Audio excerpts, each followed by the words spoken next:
ஏசா வரும்போது யாக்கோபு அவரை பார்க்கிறான். ஆண்டு சொல்ற, நீ பார்த்துட்டு இல்ல, நீ மேற்கொண்ட போ. அவ்வளவுதான். ஏசா என்கிற எல்லையை 20 வருஷம் தாண்ட முடியவில்லை. எப்பொழுது கர்த்தரை அவன் கண்டானோ அவன் அந்த எல்லையை கிராஸ் பண்றான், அவங்க அப்பா கிட்ட போறான். இன்னைக்கு அநேகருக்கு ஏசா என்கிற ஒரு எல்லையை தாண்ட முடியாம இருக்கிறீங்க. நீங்க நல்லா வாழ்ந்துட்டு தான் இருக்கிறீங்க.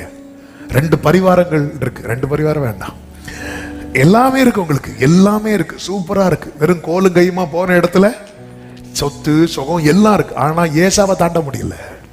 ஒரு குறிப்பிட்ட அந்த இடத்துல நிக்கிறான், இதுக்கு மேல போக முடியல. எல்லாருக்கும் பாருங்க, சிலருக்கு ப்ரொமோஷனுக்கு தடையா ஏசா இருப்பான். அவன் ஆசையே உனக்கு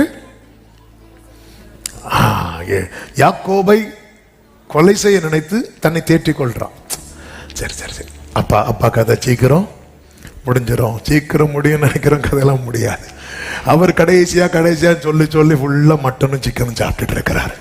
அவர்லாம் இப்போ போற மாதிரி இல்ல. தாயார் பாக்குறாங்க, இங்க பாரு, அவன் அதுல அவனை தேற்றி கொள்ளுகிறான். நாளைக்கு நீ செத்து கிடக்கிற, எப்படி செத்து கிடப்ப, உன்னை எப்படி கொல்லலாம், உன் கதையை எப்படி முடிக்கலாம். இன்னைக்கு பாருங்க, பிறருக்கு தீங்கு செய்யறது, தீங்கு பேசுறது அவங்களுக்கு ரொம்ப குளிர்ச்சியா இருக்கு. இவனை விடக்கூடாது, இவன் எப்படி விடக்கூடாது, இவன் என்ன வளர்ந்துட்டே போறான், இப்ப நேத்து வந்தவன் விடக்கூடாது. அந்த பேச்சு இருக்குல்ல, இது ஏசாவின் மனநிலை. ஏசாவையோ கர்த்தர் என்ன செய்கிறார் தெரியுமா? வெறுக்கிறார். ஒருத்தனை கொன்று உன்னை தேற்றிக் கொள்ளணும்னு நினைக்கிற மனம் இருக்கு பாரு, கர்த்தர் வெறுக்கிறார். இவனை கொன்று பெலிஸ்தியன் சொன்னா பாத்தீங்களா, உன்னை கொண்டு உன்னா பறவைக்கும்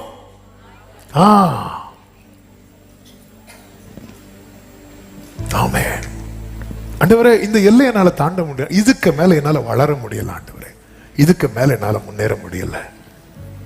அடுத்த ஸ்டெப் எடுத்து வைக்கலாம்னு ஏசா நிக்கிறான். என்ன ஆண்டவரே பண்ண? கர்த்தர் சொல்ல, நீ வந்து உக்காந்துரு. தனிமையில் இயேசுவோடு உறவாட பழகுங்கள்.